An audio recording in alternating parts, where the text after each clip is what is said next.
Welcome to the Spotlight episode, the evening show about cultural dynamics, where this episode we will take this dialogue, look for experience, peace, and sustainable communities are a sure way to appear in the 2030 Agenda for Sustainable Development is a plan of action. I'm your host, Stephen Poon.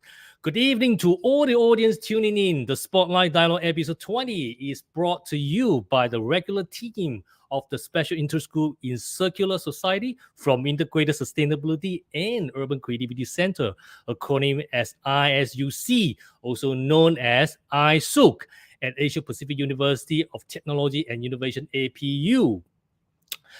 Later on, we will hear from Dr. Tom Barra. As founder of Creative Community Builders, Tom consults with cities, foundations, and nonprofits across the United States to develop synergy between arts, economic development, urban planning, and design. His 2006 book, The Creative Community Builders Handbook, remains a leading text in the field. Tom's 2020 book, The Power of Culture in City Planning, was published in November 2020. And he is a co-editor of the 2021 Routledge Handbook of Placemaking and author of many articles. chapters and studies of cultural planning, vernacular creative economies, and placemaking. He serves as Director of Graduate Studies of the University of Minnesota Master of Professional Study in Arts and Cultural Leadership, and for the Master of Professional Study in Civic Engagement. He is also a visiting professor at the University of International Business and Economics in Beijing, China. Luckily, Tom is on the hand to give us a quick lowdown on the topic building peace and sustainability through culture. Please welcome Dr. Tom Barav. Hi, Tom. Good evening from Malaysia. Hi, Stephen. Good morning from Minneapolis, Minnesota. Oh, yeah, good morning to you. What time is over there? Oh, it is 5:06 a.m. Oh, dear, it's really early in the morning. Thank you very much. Come on to our shows. So really appreciate that. So we managed to work this out together. Wow, look at the background you have. What is that actually, Tom? Well, first of all, I'd like to acknowledge that I'm speaking to you today from the homelands of the Dakota and Ojibwe people, people who still remain in the community here, but were forcibly removed and killed to take this land by the white colonists quite a few years ago. Okay. But what you see in the background after the murder of George Floyd, which some of you may have heard of here in Minneapolis, almost 3 years ago, there was an uprising, and people in the community and some people came in from outside the community, in fact, to burn much of the neighborhoods that were immigrants, people of color, Black and Indigenous people. And this was a view outside my window. This is what I woke up at 3 o'clock in the morning to see, my neighborhood on fire. Peace and culture and sustainability is the topic today, and I thought that was somewhat illustrative. Yeah, exactly. This is the topic we're going to talk about this, and I also heard about the news about this as well.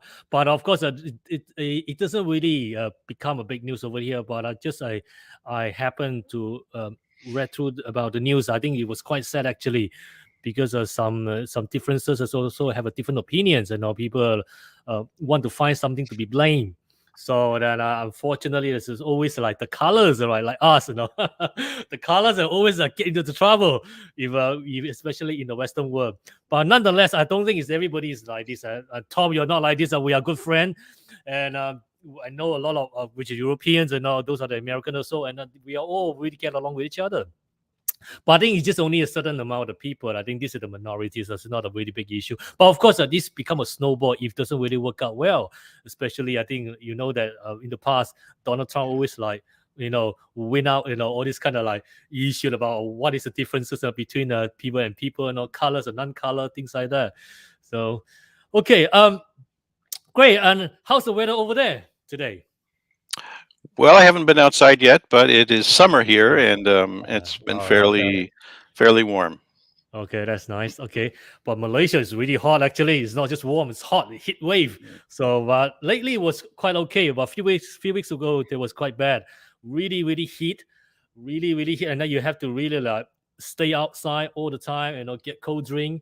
So nowadays, I think this week, I think since last week onwards, I think it was a bit, which is milder. So I think you can stay indoor. Then you can, which is do something which is nicely, not to like too heaty. Sometimes you can't do things. You just don't feel like doing anything. Like you just want to be like get some drinks and not just laid back and things like that. Okay, great. Right, this is the topic about the peace and building peace and sustainability through culture. I think this is really important also, especially for those who are into the cultural practice. So definitely, Tom, I'm so thrilled that you are here with us. I think this is not that easy to get your time. I know that you're traveling today as well, right after this podcast. So really appreciate that you're staying over, and then also you're really doing this, which is for us. I think on behalf of Asia Pacific University of Technology and Innovation (APU), we really thank you. We are thanking you for being with us, which is for today. Okay, let's get into the dialogue, Tom. Experience has shown that development through culture, it works in terms of economic performance and human development. But also because cultural resources are infinite if one knows how to apply their creative potential and preserve heritage. Culture, as a source of identity, it's also a powerful factor of economic and social innovation as well as mobilization for development projects, especially as those are the people who involving culture projects. Example, at the local or municipal levels, as well as at the national or international level, show that culture as a development resource that cannot be relocated, has a high potential for attracting business, job creation, generating income and investment, while providing a matrix in which anyone can invent the terms his or her or you and me development. So the questions here, Tom, why are decision makers, local authorities, the private sector, and civil society taking an increasing interest in culture in its various forms as a contributing factor to economic development on a human scale? Well, many reasons. And I think, first of all, we have to break down what we mean when we're talking about culture.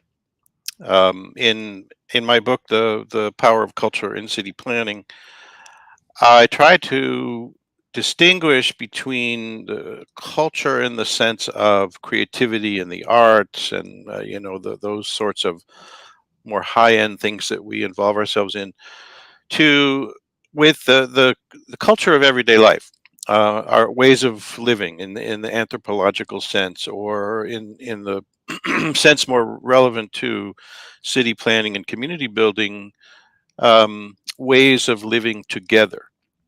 So that's our culture, our ways of living together. And we talk about culture in a lot of different ways. One of them is in business and different organizations. We talk about organizational culture. And to come back to the George Floyd murder by the police in Minneapolis, Mhm. and to bring in the idea of sustainability, in order to make change, um, the culture has to change. And we talk about the police department, that the police culture is toxic, and there's a sense of violence and the us Mm. versus them kind of dynamic in police in the city and the people around them. Mhm. um, a militaristic kind of culture. So until that culture changes, there's no sustainability to bringing peace and creating a community that where people can live together better. When especially in the United States and some other parts of the world where we have Mhm. people of different cultures, different ethnicities, different colors, races, Mhm. sharing space together. How do we find a way for people to live together more Mhm. peacefully? It's funny. I was searching my computer for the document that I had written for this, and I Mhm. came up with this 2007 document from a conference in Chicago, and it was called "Building Peaceful Communities Through the Arts." And it says, explore the power of the arts in building diverse, collaborative, and healthy communities which exemplify nonviolence and inclusion while working towards the common goal of building a culture of peace. I thought, well, that's 2007. It's a few years ago, not that long, really, but Mhm. um, interesting. These conversations have been going on for some time. Um, but you bring up also the development and how urban planners and decision Yeah. makers are more interested in culture. I think they tend to be more interested in the kind of high culture of arts and creativity and so on, because Mhm. it does generate innovation, new thinking, new ways of doing things. So it's catalytic. And I think we Mhm. have to think about arts and creativity and artists. Artists are the Mhm. people who are on the forefront of doing that work Yeah, yeah. as Agree. catalysts to help Mhm. us find new ways of living together and working. And so I'm hoping that you're right, that there's more interest among urban decision makers. Oh, we have a listener from the area of expertise. So because those are the people I have invited them. So please come on the podcast today because we have Tom Barrett from Minnesota, from the United States. So he will be talking about, have a chat with us, in this area. I think yes, you just a recap of the things you talk about the multiculturalism. So this is nothing new from Malaysia. In Malaysia, we are very prominent. It's a very vibrant, multinational, different nationalities come over to Malaysia living here, and also different cultures. We have which is a different indigenous group as well, ethnic origin as well, and so those are the people, and also of course. It has been which is since the independence 1957 until today, so we all get along, and also trying to get along. There's Mhm. certain group trying to get along, and certain group really get along. We just born for that, and some people just a really minority still can't really get along just for certain reason. Actually, just because of the mentality and of the way how the upbringing is differently, and also because of different, behave differently. But definitely, of course, the way how the American deal with all this issue, right, is very different how the way the Malaysian deal with that as well. I've been to US quite which is many years back. I was in Connecticut. So when I went to Yale that time, so and that area is very different actually. So you can't really see that kind of issue so much unless you come to the Midwest, the southern part. So there probably you can see that a bit more, and then you can feel that way as well. But again, you can see that different part of the US, right, is very different experience. Like especially Mhm. in California, also is very different as well. This is a place that never cold and always sunny. So and then the people also behaving differently. But of course, comes to multiculturalism, right? Really, it's important is to understand each other. It's not about colors or non-colors, and this is my point of view. But of course, in Malaysia, there's no like non-color or colors because everybody are colors. But of course, in US, there's a differences because it's called this is colors, this is a non-color. But again, I think for my experience, right, it's not that easy. Especially if I'm not mistaken, probably you can correct me. Two-thirds of the American, right? They don't travel outside America. Am I right? Because they don't understand who we are, what we are. So sometimes it's just like a laughing stock when I talk to them. They think that we are like on the tree, things like living in the cave. So they have no idea where is Malaysia. But when I point out where is Thailand, right? I think they can appear. But of course, nowadays you will see because of tourism, all this kind of promotional campaign of how good is Malaysia to be promoted to the rest of the world. I think yes, people get to know that, but still you can find people, right? They don't want to know. I'm not sure whether they decided not to know or just because they're just really living in their cocoon and all things like that. I Mhm. mean, this is just my experience. So I'm not sure whether is it. Am I right? Two-thirds of the American they never travel outside America. Well, probably most Americans do not travel outside Okay. the country, and we're one Mm. of um, the few places in the world where people speak only one language, Oh, and agree. and there are forces in this country that try to enforce that there's only one Mm, language, and people who speak more than one language are kind of mhm, disregarded or something. mm. So, but I've never been to Malaysia, so you'll have to bring me there so I can learn Oh, more no about problem. what. Tom, anytime when you come Yeah. over, I will be your host. So I will host you Okay. around. I will Yeah. bring you to our university at PU and then we sit around. Probably we can talk it further. What are things we can be done together? And then they'll be nice, actually. Please do, actually. Yeah. So just give me the buzz. But it's true. Okay. The U.S. is very large, Yeah, and yeah, there are many different parts of the country, yeah, and yeah, there's definitely. Yeah. differences Mm, in those different areas. Um, mhm, and even trying to find a culture of peace and common culture within this one country is a difficult enough uh, challenge for all of us. Um, but in the other dimension of this topic of sustainability, we talk about mhm, the climate and the ecosystem collapsing and so on. And I make the argument in the 2020 book, The Power of Culture and City Planning, that these things are all connected. mhm, That that city planners have a responsibility, and all of the decision makers in urban areas and in governments on all levels are a responsibility to create an environment that's more welcoming. mhm, I think one of the bigger challenges we face globally, yes, there's great changes in the climate. There's heat mhm. and floods and droughts and crop failures and other things that are taking place. We had the massive wildfires in Canada Yeah, and yeah, northern yeah, Minnesota. yeah, Our air is like smoke, and the bigger challenge, however, I think, is how people treat each other. yeah, Yes, exactly. we Yeah, can. There are technologies, there are ways we can survive the changes in the climate, but mhm. can we survive uh, the the unwelcoming, to put it mildly, Yeah, ways that yeah, people treat each other when yeah. they need to find a safer place to relocate to? Um, Tom, yeah. just now you mentioned about cultural differences. Okay, let's tap into culture. Um, how can culture, in its broader sense, be more effectively integrated into local, national, and regional development programs? Especially those are the things you have been working, and also you are the practitioner in this area of the expertise. So, what are the obstacles here, Tom?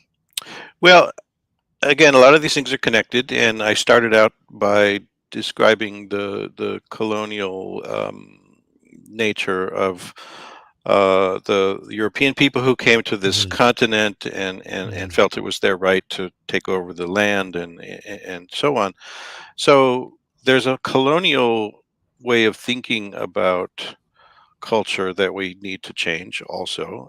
And I think for communities to thrive economically, as well as peacefully, meaning they're more sustainable.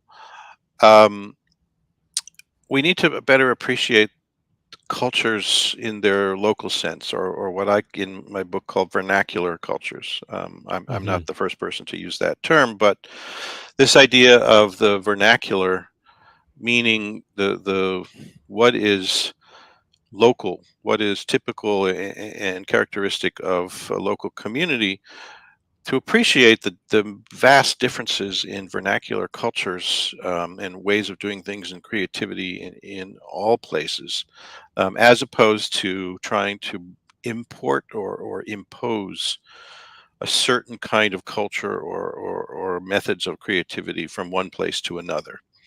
Um, so I think that that's a more sustainable model when we're looking at the and appreciating and valuing and uplifting the local, the vernacular Well, cultures. you mentioned about the sustainable model here. Okay, Tom, what measures should be taken to promote public and private sector partnership to foster development through culture? So, must there be financial matters be reconciled with cultures?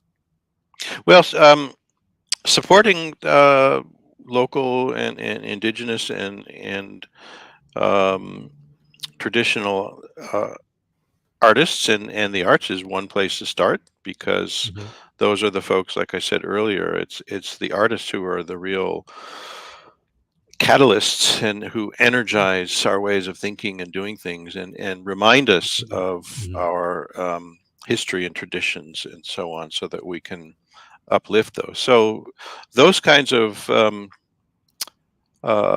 support, financial support in terms of space and opportunity for activity.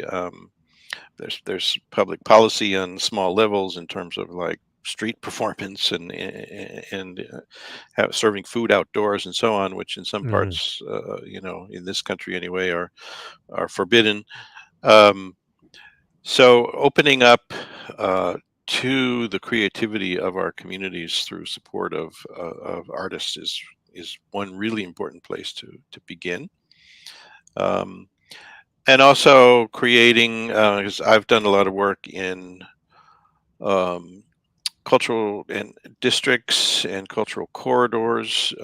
We just finished a study and some recommendations here in Minneapolis for a mm, cultural corridor uh, that has a very strong Latino emphasis. mm, Um, and it brings some incredible, wonderful energy to the mm, life in Minneapolis, mm, which for 100 years or more has been very white, very European, Eurocentric. mm, And we have an enormous uh, community of Somali and East African people who have relocated mm. here and Okay. are also bringing some amazing energy to the local community with their vernacular cultures that Mm, are mixing and and, that's and nice, actually. Yeah, um, it's still really colorful, isn't it? mhm. So Okay. yeah, I think we have a Mm. lot to learn from Malaysia. No, no, we are learning from each other. We have also things to learn from the US as well. Certain things. Okay, let's look at cultivation. You talk about education, educate the people, cultivate, educate, raise awareness of the role of culture in development and train public and private cultural organization, and how and which method you think that is the correct method. Is it any method um, can be used? I believe, like in US, there is a different framework, different methodology in terms of like practicing in this area. So would you like to share with us if you have any like method, how or which method you think is appropriate? Method in regards to learning. Yeah, I forget. Um, raise well, awareness, especially. Yeah. yeah. Um, well, just in the one dimension, in terms of more formal learning and our work, yours and mine, at our respective universities. I'm a big advocate of experiential Hmm. learning. Students being involved in the community as a way to learn, not to again, the kind of service learning model that universities have participated in for a long time is one of, oh, we're going to help bring the expertise of the institution to the community. It's a colonial kind of way of thinking and a model, and flipping that around and saying, no, we're going to learn from the community, and not to study or research them as like subjects, but to engage and be part of and learn from each other. Tom, is it possible to develop those model you just mentioned without destroying or degrading cultural heritage? I think that uplifts if we, as people in institutions and universities, if Mm, we uh, go to the communities where to learn and mhm. to listen, and to uplift what they're doing and learn from it. I think that's helping to reinforce the vernacular cultures of communities. It can be threatening sometimes to the institutions because they think they contain all the knowledge, Mhm. but it's an exchange.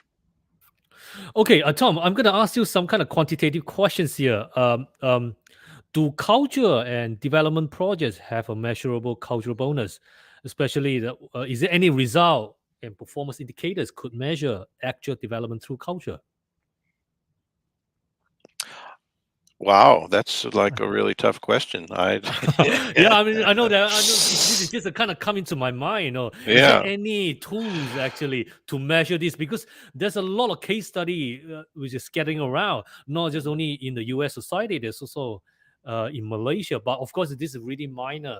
But in the end, right, I think we all experience very differences of the so-called multiculturalism. So mhm, in terms of the American way and the Malaysian way, or probably the Southeast Asian way, because mhm. Singapore and Thailand and Malaysia and a very similar multiculturalism. So yeah, is there any tools? Because we would like to know, especially me, get into this kind of research and also understanding. So I would like to know, is there anything you want to share with us, which is you have something like this? Well, I'm not a quantitative researcher. I'm a qualitative researcher. So my measures are stories, and Okay. the case studies that you referred to. I Mhm, think are important and have validity.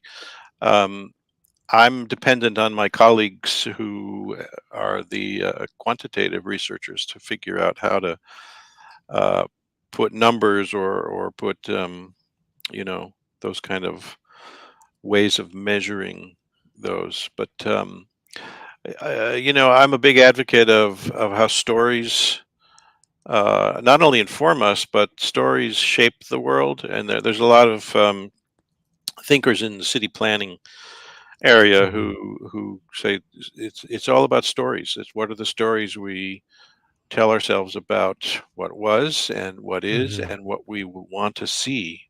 mhm. There's a lot of power in stories. I've not been able to quantify that, however.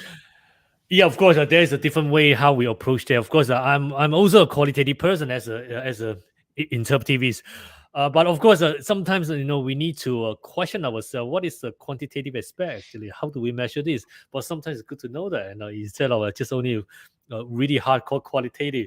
I'm the kind of person like kind of mixed methods, so a little bit of quality, a little bit of Hmm. quantity, but of Hmm. course, a major in quality. But of course, sometimes I like to know how to measure this because this really excites me. How things to be done in a different way if you have some kind of measurable tools. Hmm.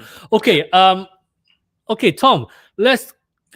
Is respect for cultural diversity through a dialogue between cultures a factor of economic growth? Do you think? Um, what is your take actually for that? Well, I absolutely believe that it is, and Okay. going back to the example I started with Mhm. here in Minneapolis, when you saw the my neighborhood Mhm. burning to the ground, Yeah. Yeah. or the commercial corridors and the businesses in my neighborhood anyway burning to the ground. Um, that the fact that there was this cultural conflict between the African American residents and the police Okay. um, uh, burned the businesses to the ground, resulted in that. Um, then I think that's a tough economic development strategy. So if if uh, if if there was a little better dialogue and understanding and working positive working relationships, there would be a more successful Mm, business climate.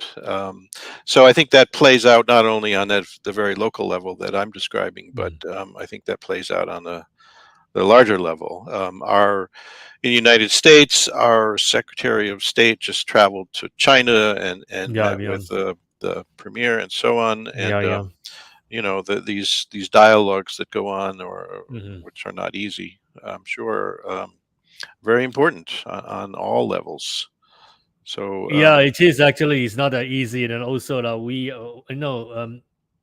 whatever decision comes out, right, is really affect the way how we respond to the social development, and also and how the way we behave as well, in mhm. terms of like different origin, different ethnic origins.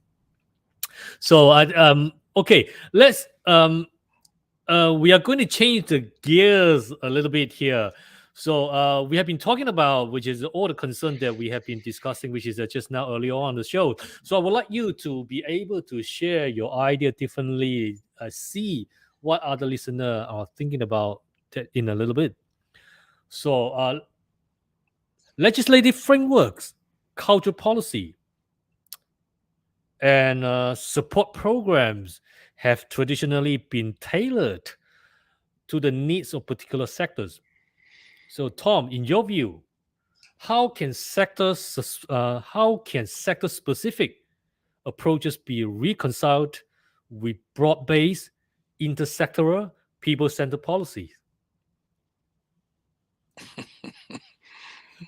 You have some complicated questions, don't you? Uh, Come on, Tom. I know uh, you can handle that. yeah. Well, the legislative policies and strategies need to be very inclusive and responsive to communities, which Mhm. oftentimes they're not. They're especially in my country here. They're very much driven by special interests. There's all the money and politics and so on that drive policies towards favoring one industry or another. Um, we in our state legislature just had they were trying to pass a bill to make um, these equitable work rules, especially in the healthcare industry, because with COVID, we've been very challenged by straining the healthcare system, which I'm sure is true all over the world. Um, and we have in Minnesota this one very large healthcare entity called the Mayo Clinic, um, which is in a city outside the major metropolitan area here. But that organization said, well, if you pass this law to make the work rules for healthcare workers, we're going to move some of our operations to another state. So they threatened to leave, and so the legislature put the exemption. They said, well, this law applies everywhere except to the Mayo Clinic, which is sort of like um, uh, favoring. So anyway, that happens a lot where there's Mhm. favorable treatment to any one industry. And really to have a more equitable and sustainable um, public policy, it does have to treat everyone fairly. And that's not always an easy thing to do when there are such Yeah. differences in the culture and the people and the aspirations that they have. Um, we have a very vibrant and large biomedical industry here in the state. Um, and it's fueled by the innovative climate that artists and creative people bring, and all the innovation, of course, is fueled by that. And I think here there's some value being placed on that. We had very large allocations of resources to the creative sector here, that I think in our recent legislative session, um, that I think are partly in recognition to that, partly, of course, in recognition in response to lobbying and so on by different interest groups, including the arts and culture sector, which has its own effective lobby um, to promote legislation in its favor. Um, Mhm. so, but getting all these folks to work together is not always that easy. Yeah, it's true. Okay, Tom, policy and programs for urban sustainability are primarily about environmental issue and creating a greener city. Mhm, So, how can urbanization and physical planning embrace heritage and culture mhm, and integrate them into urban sustainability policy frameworks and programs? mm. Yeah, great question. And I will say, just referring back to the public policy here in Minnesota, about a dozen, almost 15 years ago, Mm-hmm. we had a very successful uh, coalition built between the arts and culture sector and the environmental and outdoor sector, so that uh, uh, uh, an amendment to the Constitution of the state was passed allocating considerable resources to both of Mm-hmm. these communities.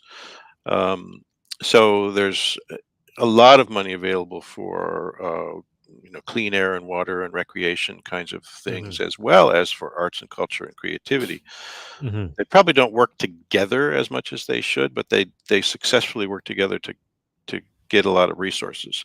So that plays out in a pretty vibrant, or very vibrant, I would say, Mm-hmm. park system, Mm-hmm. green space in the city. Mm-hmm. Um, both Minneapolis and St. Paul, which are sort of twin cities, Mm-hmm. have many, many, many years been rated number one, number two, number three of the park systems in the country. So we have a very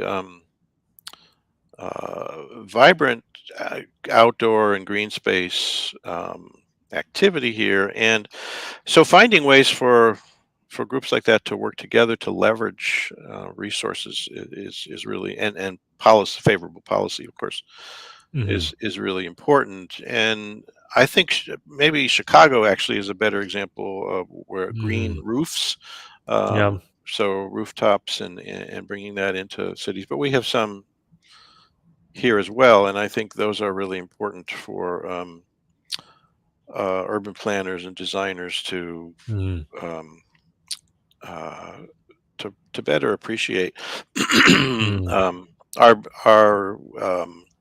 bicycle policy. Yeah, it's true. The streets were made for Mm-hmm. cars, Mm-hmm. and but just in the last 10 years or so, many more bicycle lanes and favorable uh, Mm-hmm. construction for bicycles has taken place in a pretty short time. Mm-hmm. So these are these kinds of things that help with our greening our cities Mm-hmm.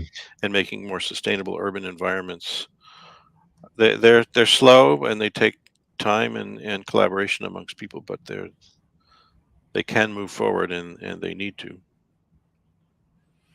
Okay, Tom, misunderstanding of the word culture and its different meanings or ambiguities. For example, culture as a way of life and culture as art. The complexity of the artistic world, with its great diversity of approaches and practices, from the individual to the collective, may produce a silo effect that is often hostile to people-centered culture policies. Hmm. Cultural diversity can be source of social tension when it is used by artists not fully committed to inclusive democracy. So, Tom, how do local media inform and relate to residents in the city? So, you can refer to the issue regarding the invisibility of the local diversity in media widely felt, relating to concern about access to media and the creation of the new media outlets. Tom.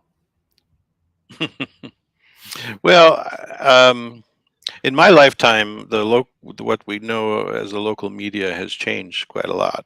Um, I grew up reading newspapers, and I still get the newspaper delivered to my door here. But very, very few people look at the newspapers anymore. Maybe some online more so, but still, our local media has diversified in ways that make it much more complex um, in how we get our information, what information we trust, um, and so on. But that said, I think and I hope that the diversified media, social media, the so-called mainstream media, newspapers, television, and so on, are uh, are helping to see the diversity in our communities, and uh, I've lost the point of your question. I got lost in the media part. Yeah, Um, I'm looking at the which is the issue regarding the invisibility of the local diversity in media. yeah. Yeah. So sometimes it's widely felt. So this is also the concern about the access to the media and the creation of the new media outlet. So what is your point of view on that? Mm. Well, it's interesting because earlier in my career, I was a big proponent and a worker in the alternative media movement to try to diversify them, because at the time the mainstream media was seen as Mhm, being very dominant, mhm. favoring a narrow dominant culture and sort of Yeah, the it, capitalist infrastructure. it does So happen in Malaysia as well.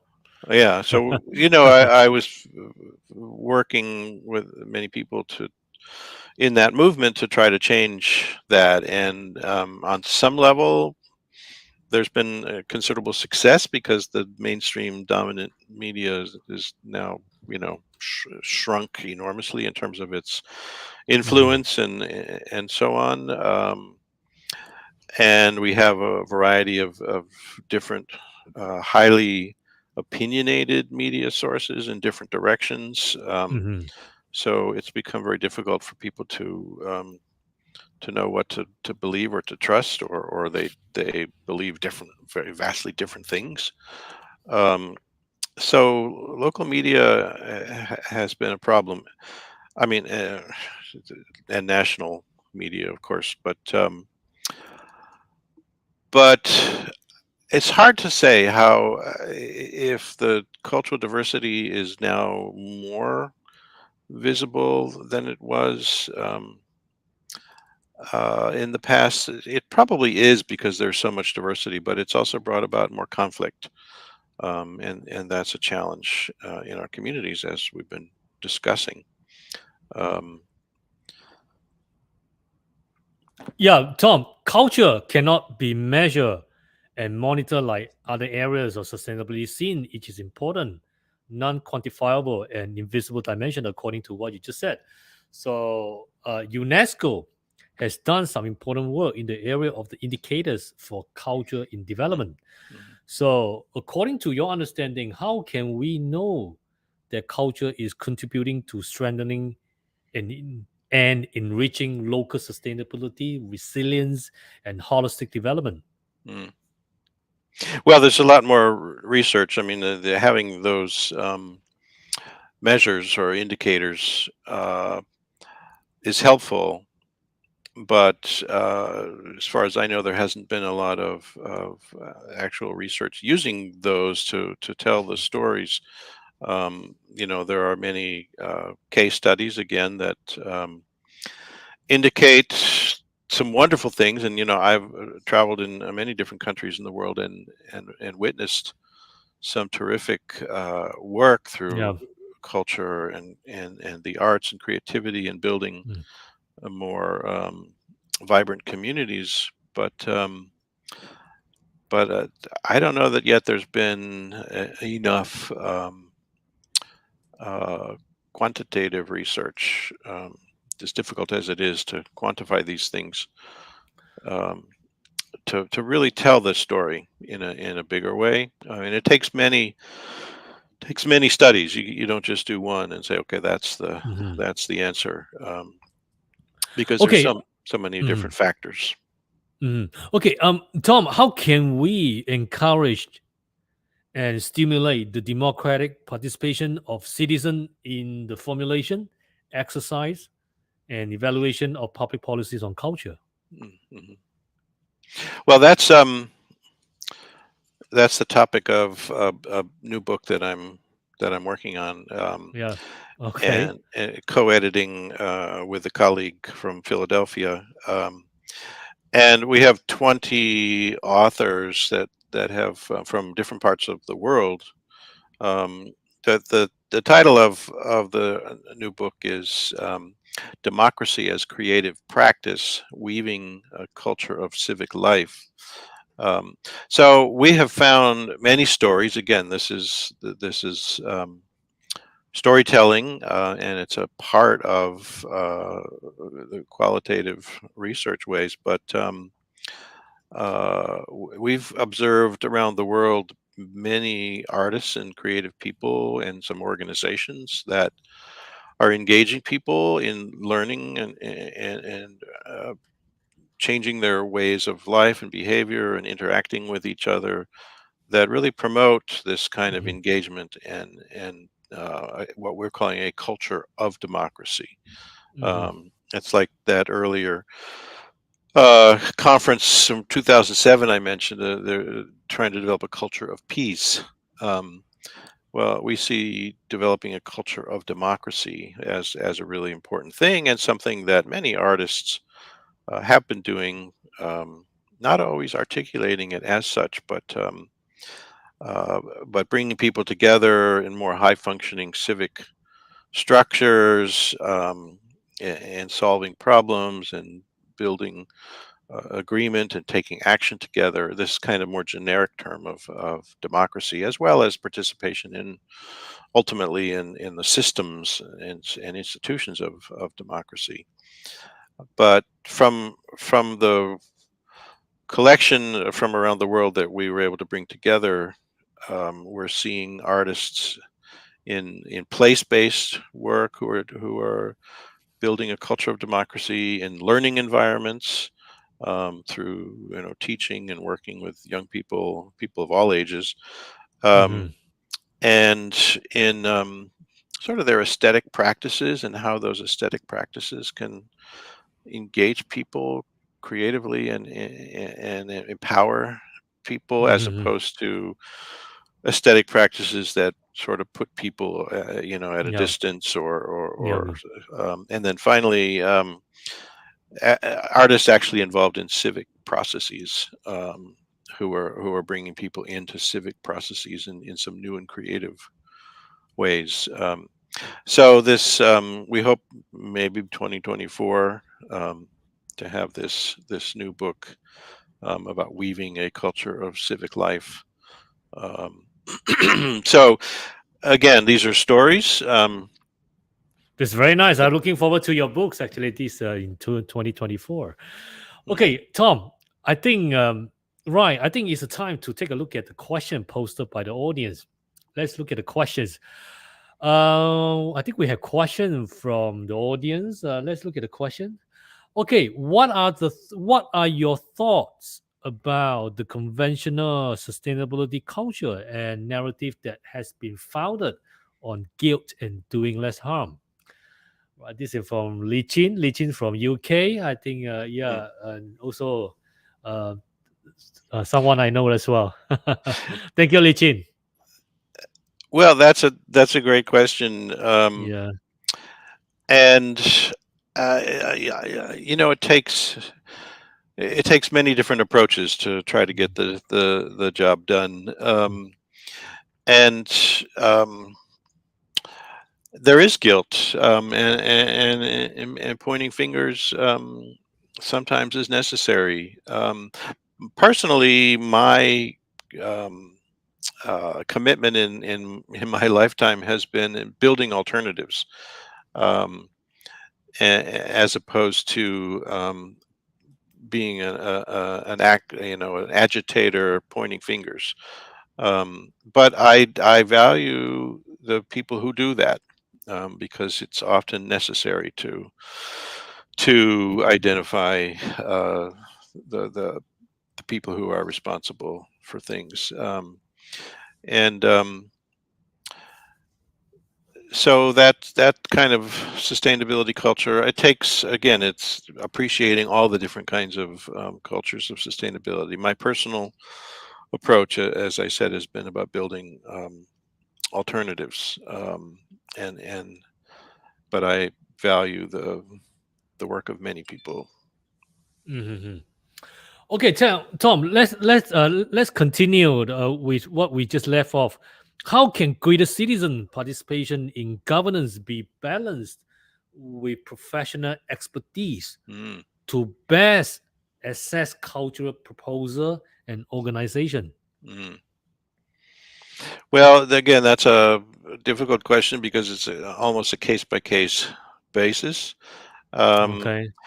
but what I've advocated, and many scholars in urban planning have advocated, is valuing local knowledge, what we call local knowledge, Mhm, which experts have not often valued or typically value the local knowledge, to recognize the people in their communities as experts on their own life and their own experience and their own specific place.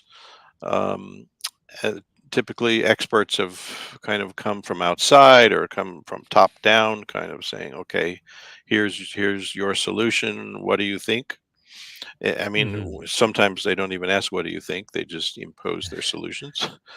Yeah, Uh, this happen everywhere. yeah. Even yeah, everywhere Um, actually. I just experienced actually a few moments ago. how to break down that expert. Uh-huh. Okay, it's a colonialist model, and I think we have to name it and talk about it, Yeah. and recognize that that's what it is, and we need to work to flip it around. To and again, it's a balance, Mhm. because experts do bring value, but so Yep. do people in communities. So it becomes more of a negotiation. I like to approach my work in local community planning, as much as possible as Mm. co-creation. So Yep. we co-create a Yeah, solution, exactly. between the experts and Mhm. and the local knowledge people in the communities. Um, so again, I don't know how to, uh, sort of, in a large swath, change the culture of expert, the power of experts, but Well, then, thanks to some of the pointers you had made, which is co-creation, I think that is a key here. And also, I always believe in social design and co-creation. These are the prospects. So by using many framework of the design thinking, so which is this is the way how can we pursue further. And also, I believe in interdisciplinary and cross-disciplinary as well. Okay, let's slightly switch a little bit. Are cultural policies and programs sensitive to and promote gender equality? very important. Uh,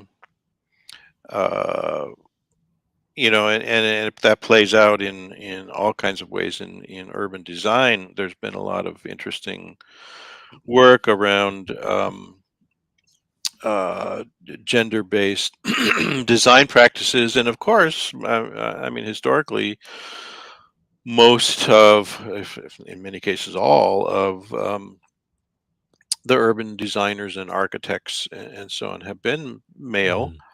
Mhm, Um, and of course, men, myself included, would create, design spaces that fit our needs, and the way we understand the world. mhm, So, in my teaching work, I always start out with positionality, as something people need to learn and understand about themselves and mhm. their role, who they are, and how they see the world, and what influences they. We also have a prominent architect in the past as a female, like if you remember Zaha Hadid. Oh yeah. Yeah, she was prominent actually, one of the best postmodernist architect, which is during her time, what the only Mm, female at that time. It was yeah. really influential. Yeah, Yeah.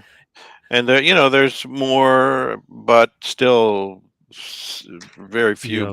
But it's also the culture of architecture, the Mhm, just the mhm, understanding of how it works and the mhm, way of doing it, and urban design as well. Even though mhm, in the United States, there's almost, gender parity in the professional, urban planning world. mhm, However, most of the senior people, the supervisors and so on, are still men. That is slowly changing, but still the culture and ways of thinking in urban planning and design are very male oriented and dominated, and also colonial. In their colonialist practices of imposing solutions and so on. Yeah. If you look at the ratio, yes, it is actually in the built Mhm, environment architecture world. There's a lot of prominent like male, really mhm, dominated by male as well.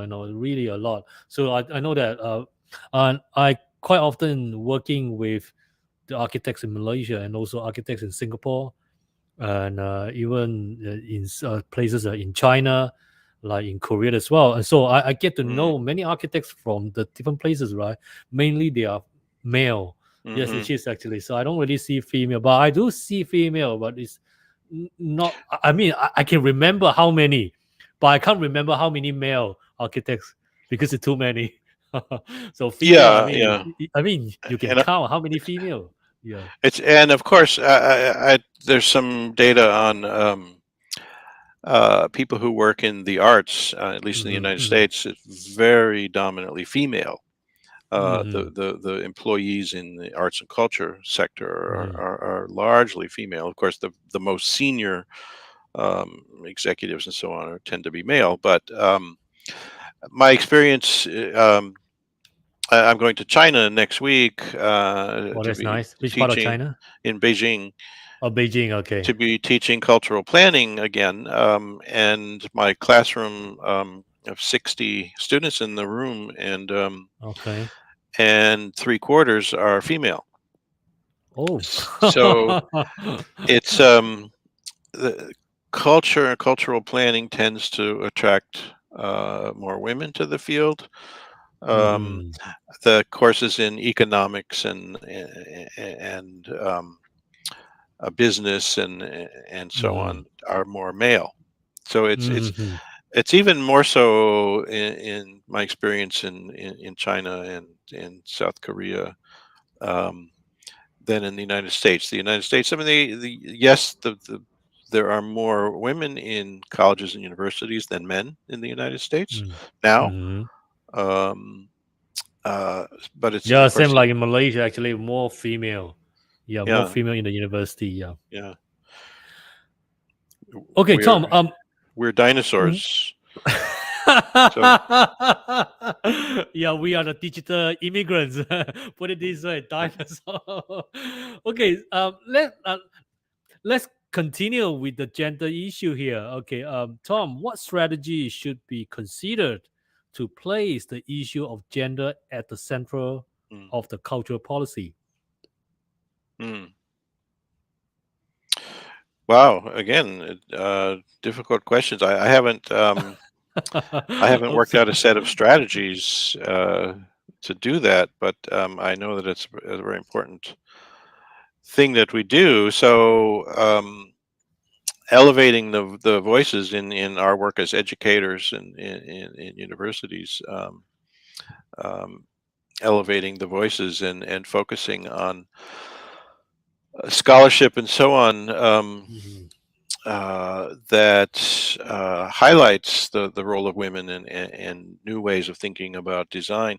I kind of, as I collected material for my teaching, reading things and getting very excited about some of the authors and their innovative thinking and ideas. And then I sort of Mhm. stepped back and looked at it and said, oh, these are mostly women.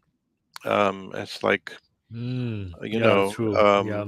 10 out of 12 of the authors that I use in urban planning and design are female authors, because they're doing the most innovative, interesting work. Partly because they're outsiders to the field, Mhm. and insiders in the field don't usually Mhm. produce innovation. It's Mhm. people from the fringes and the outside Mhm. of a field that they really see things differently, and when given the opportunity to process and study and write and so on. they bring about the most innovative work. So highlighting that work, I think, is really important. Yeah, acknowledgement. Yes, it is. Mhm. In your many years of practice, Tom, how can cultural policies be used to advance the empowerment of women? Mm. Hmm. Um, well, um, uh, the again, the highlighting uh, bringing uh, women and issues of how organizations are structured and how places are designed and built and so on, to be more accommodating, um, and flexible. I mean, these are some of the things that we can do. Um, uh, but I haven't developed a whole set of strategies for No these problem, Tom. these tough You know, questions that you have. okay, it's okay actually. It's just kind of like we I'm thinking this issue in advance. So it's okay actually. I think this is time to enlighten you as well. Probably you can get into this part of the research and then we also can talk about that, along the way. I'm open for that actually. So because these are the things that just like bouncing in my mind while I was Hmm. reading your synopsis, when you give it to me. So that's the reason I would like to know, in fact, what is your perspective, and also because the way how I think and the way how you think is very different, probably because the way our upbringing, and although I born in Malaysia, but I spent many years and spent most of the time in Europe, and all my education done is in Europe. All my education background is UK system, so that's the reason the way how I brought up is different, and also, and I would like to hear from you from another side of the world, which is the US way. Hmm. So of course, it's nothing is closed. It's always open ended. So there's a reason we are not dealing with quantitative. We are dealing with qualitative. So qualitative is always open ended. So which is everything which is possible. Of course, what is a paradigm? What is a view? What is our which is what is our philosophical stance behind what we do? Hmm. Okay, Tom, I think this is great. Thank you so much for giving us the time today, and for sharing all your expertise. And it gave us a lot of to think about, especially me myself, but not as cultural practitioner per se, but I'm into culture when I was young because I grew up with multicultural environment from Malaysia to UK to Germany to Spain and yeah, to many places, travel to many places, and also and all this kind of different stimulation and a different perspective and different understanding, of course, is getting me more tolerance to the certain extent to understand better. So I think, Tom, it is absolute pleasure indeed, Tom. I appreciate it. Thank you, Tom. Well, thank you, and thank you for all the wisdom and innovative thinking you bring from collecting from all around the world the different ideas and thoughts and sharing them. And I hope my little bit of experience and knowledge is helps push the conversation forward. Yeah, definitely. That's for sure because I really like the different view because those are the view. Sometimes are really getting me to think about from the different angle. So I like to think about things from the different angle, which is a multiple angle, 360-degree angle, instead of just a singular perception. So I believe in pluralistic. Okay, thank you, Tom. Thank you. Yep. Thank you. All right, a little food for thought here. Let's look at the notes. Okay. Let's conclude this. The transformative power of culture for social inclusion, resilience, and sustainable development is increasingly recognized as a key enabler for sustainable development. The 2030 Agenda for Sustainable Development marked a major turning point in the global efforts to address development challenges and opportunities as the local authorities and communities take an increasingly important role in this global momentum alongside international and national cultural organizations and other relevant stakeholders. Culture is also an essential component of human development, of course, representing a source of identity, innovation, like what Tom just mentioned about that, and creativity for all. Yeah, I emphasize what Tom just said. It provides sustainable solution to local and global challenges. With that, Spotlight Dialogue series is a live podcast organized by the Special Interest Group in the Circular Society at Integrated Sustainability and Urban Creativity Center from Asia Pacific University of Technology and Innovation, APU. To keep up with the show, go to ISUC APU Facebook page. That was our episode of a truly incredible season we have lined up for you. So please be sure to like and follow our ISUC APU Facebook and wherever you watch and listen to the live podcast to never miss an episode. If listeners are curious to know more about us or find more information, please drop me a line. Email address has indicated on the right top corner of the screen. Thanks for tuning in. Till then, take care, everybody, and each other. Happy evening.